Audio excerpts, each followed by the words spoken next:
फिजा अली के बारे में मैं एक चीज आप लोगों को क्लियर कर दूं। मैं उनको पर्सनली जानता हूं, मैं उनसे मिला हूं और जितना मैंने ऑब्जर्व किया है, वो एक बहुत ओवर सेंसिटिव और एक इमोशनल इंसान है। She have been through a lot in life. Separation उन्होंने देखी, मदर की बीमारी देखी, मदर की जिंदगी में जो प्रॉब्लम्स थे वो देखे, एक सिंगल मदर के तौर पे वो जिंदगी गुजार रही है।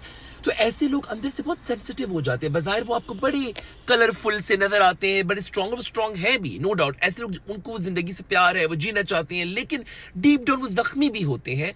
तो जब इस तरह की सिचुएशन होती है जहां पे उन्हें कोई दर्द में नजर आता है, कोई तकलीफ में नजर आता है, तो वो अपना अपना वो जो अंदर का वो एक इमोशन है वो छुपा नहीं पाते और वो उसको फुल तरीके से एक्सप्रेस करते हैं। और प्लस वो टेलीविजन स्क्रीन पे भी जब इंसान होता है तो आप कहते हो यार मैं लोगों तक भी ये मैसेज पहुंचाऊं, तो वो एक्सप्रेशन जो है उनका लोगों को लगता है शायद ये ड्रामा कर रही है, बट नो।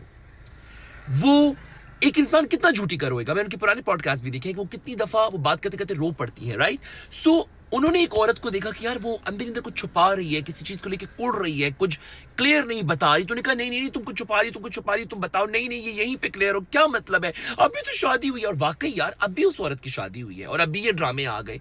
सो मैं 101% श्योर हूं कि उन्होंने कोई ड्रामा नहीं किया, बल्कि वो एक उनका एक्सप्रेशन था जो ज्यादा, वो उन्होंने जरा ज्यादा तरीके से, हर किसी का अपना एक अंदाज होता है एक्सप्रेस करने का, तो लोगों को वो ड्रामा लग गया। And I know her personally. उनके चैनल पे जब हम शो पे जाते हैं कई दफा ऐसी बात होती है कि यार ये इस तरह करे वायरल होने के लिए, इस तरह करे। वो कहते हैं नहीं, उनकी पूरी टीम बहुत, जैसे अली राना, उनके जो इमरान साहब, जितनी उनकी टीम मेंबर्स हैं, they want to keep thing decent and organic and natural, right. So ये जो सारे का सारा आप लोगों ने उनके बारे में नैरेटिव बनाया, ये बिल्कुल गलत है। हाँ, नबिया के बारे में आपको क्लियरली कह सकता हूं वो एक ड्रामा है, चलता फिरता एक गुब्बारे में हवा है, एक अजीब किस्म की। मैं तो उनको किसी खाते में नहीं लेता, मतलब ये कोई ड्रामा है। आप पहले कहते मेरा घर है, फिर मेरा घर नहीं है, मुझे मोबाइल नहीं दिया था, फिर मुझे मोबाइल दिया था, मैं पार्लर में नहीं जाती, मैं पार्लर में नजर आती, मैं खावंद के दोस्तों के सामने नहीं बैठती, मैं खावंद के दोस्तों के सामने नजर आती है।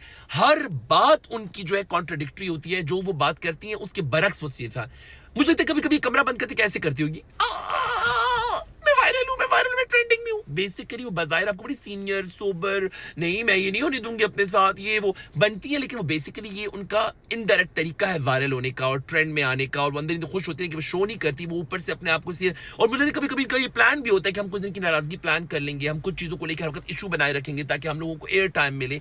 और प्लस लाहौर का मीडिया उनके साथ लिंक भी उनके है और थोड़ा सा उनको एच भी देता है, तो इस वजह से समवेयर ठीक है, एंटरटेनमेंट पॉइंट ऑफ व्यू से ठीक है, मगर अदरवाइज उनकी क्या क्रेडिबिलिटी है, उन्होंने क्या किया परफॉर्मिंग आर्ट्स में या इंडस्ट्री में, क्या है। मतलब मैं हैरान हूं कि उनको लेकिन जो फिजा है, उन्होंने एक औरत के दुख को समझते हुए अपना एक एक्सप्रेशन दिया। And I am 101% sure about it. So please आप किसी को जज ना करें, और किसी की अगर कोई किसी के लिए इमोशनली रोया है because she has been through a lot, तो वो अगर एक्सप्रेस उसने कर लिया तो इसका मतलब ये नहीं कि वो ड्रामा है। I hope I cleared my point.